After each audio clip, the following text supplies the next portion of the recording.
እቃ ከመግዛታችሁ በፊት ስንት ታስባላችሁ? ወይም እቃ ለመሸጥ ምን አይነት መንገድ ታልፋላችሁ? እስኪ አንድ ጫማ ለመግዛት የሚያስብ ሰው ወይም ጫማ ለመሸጥ የሚፈልግ ነጋዴ የሚያሳልፉትን ነገር ስቴፕ ባይ ስቴፕ እንየው።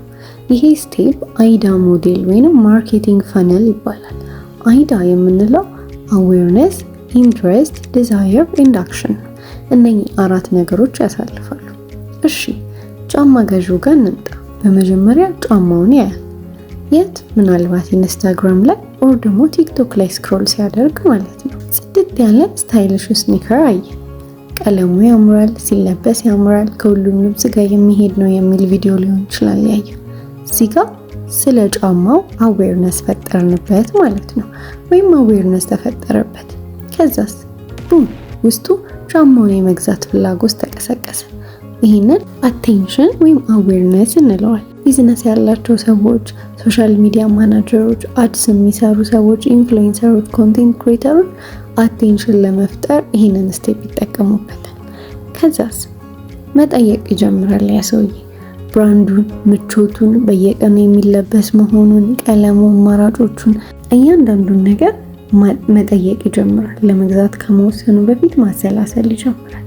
ታዲያ ከስተመር መያዝ የሚፈልጉ ቢዝነሶች እዚህ ጋር ምን አይነት ቪዲዮ ይሰራሉ? የጫማውን ኮምፈርት ቴስቲሞኒ፣ የተለያዩ ስታይሎች እንዳላቸው፣ የተለያየ የቀለም ምርጫ እንዳላቸው በቪዲዮ ማሳየትና ሀሳባቸው የሚገዙ ሰዎች በሀሳባቸው እንዲጸኑ ያደርጋሉ።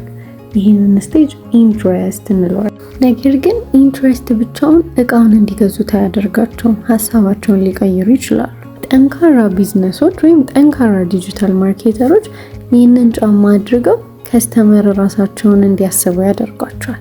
ጫማውን ለብሶ የሚሄድ ሰው ያሳዩቸዋል።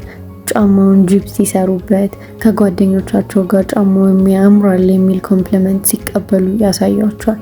ይሄ ጫማውን ለመግዛት ከመፈለግም በላይ እነሱ ጫማውን አድርገው ሊፈጥርባቸው የሚችለውን ስሜት ቀድሞ በመፍጠር ያሳያቸዋል። ይሄ ዲዛየር እንለዋለን። በመጨረሻም ከስተመሩ ከፍሎ እቃውን ይወስዷል። ይሄ ስቴጅ አክሽን ይባላል። እዚህ ጋር አሪፍ የሆኑ ቢዝነስ ኦነሮች ማስታወቂያዎችን ወይንም ምን አይነት ኮንቴንቶችን ይሰራሉ መሰላችሁ?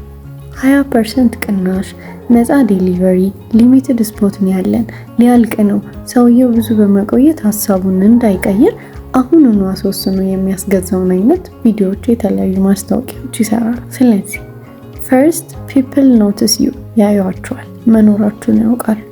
ሰከንድ they become curious፣ በጣም ጉጉ ይሆናሉ፣ ይፈልጉታል፣ ኢንትረስት ያድርባቸዋል። then they emotionally want the product፣ ኢሞሽናሊ ፕሮዳክቱን ይፈልጉታል፣ በመጨረሻም ይገዙታል። ስለዚህ this is AIDA ሞዴል፣ awareness፣ interest፣ desire and action።